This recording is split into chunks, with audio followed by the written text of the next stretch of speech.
Let's talk about the design decisions that are sabotaging your kitchen even before the paint dries. Yes, most people focus on the pretty stuff, like the backsplash, the countertops, and the cabinet color. But your kitchen's real power is in the layout. Hi, I'm Trish Debnam, and this is Trish Talks. In today's video, I'm breaking down 6 kitchen layout mistakes that you don't even know you're making. So let's get started. Kitchen mistake number 1, neglecting the work triangle.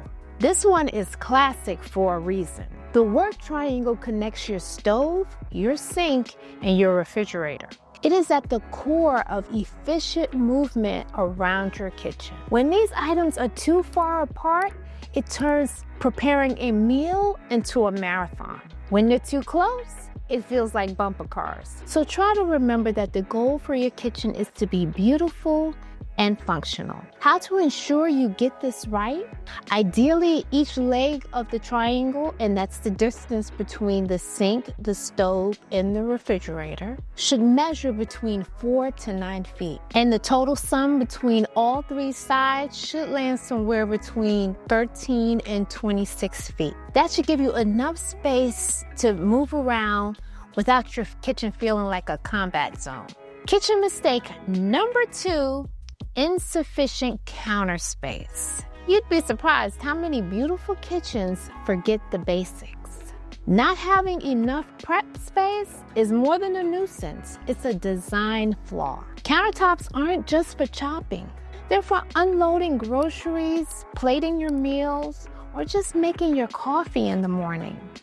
In design, we recommend at least 18 inches of counter space beside the sink, 12 to 15 inches beside the stove, 15 inches beside the refrigerator, and at least 36 inches of just uninterrupted counter space just for prepping. So when designing your layout, make sure you build enough room around those key work zones. Kitchen mistake number 3, overlooking those storage solutions. Listen, if you're stacking snacks on top of your microwave or your refrigerator because your cabinets are full, it could be a kitchen layout issue. Plan your storage the way you live, not just the way it looks.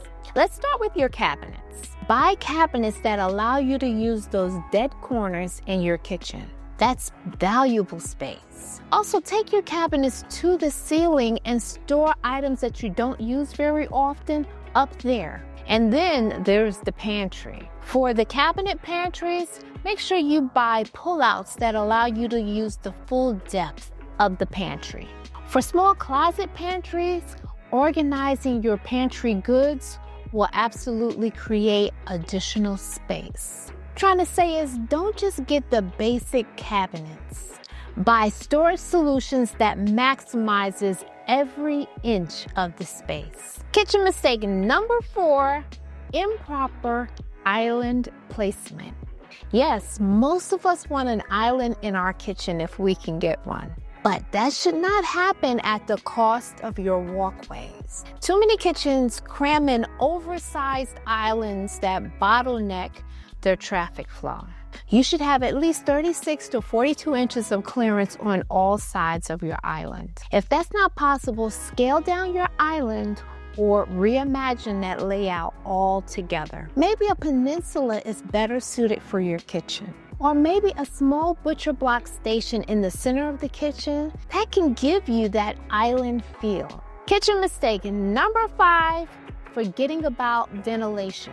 That gorgeous range hood isn't just for looks. Skipping proper ventilation can leave your kitchen smelling like last night's dinner for days. And those recirculating fans, they don't cut it. If you cook often, invest in a hood that vents outside and clears your air. Use proper exhaust calculation for the size and use of your kitchen to ensure that it's powerful enough to get the job done. Kitchen mistake number 6, underestimating electrical needs. Okay, so now on top of your major appliances that need their own special wiring, in your kitchen you also want a coffee maker, an air fryer, a Vitamix, and and a phone charging station. Where are you plugging all of this stuff in? If you don't plan for outlets early, you're going to regret it. Be sure to have plenty of outlets in the backsplash, but also think beyond the backsplash. Add hidden outlets in the drawers or pop-up stations around the kitchen. Now, there was a time when I would have told you to include outlets in the island as well. But here recently, many states have made outlets on the sides of the island a code violation. That's because too many children were sticking their little fingers in them. So remember to check with your local permitting office when you're building out your electrical plans. Listen, when your kitchen works for your lifestyle, it shows. Avoiding those layout mistakes is the first step to getting there.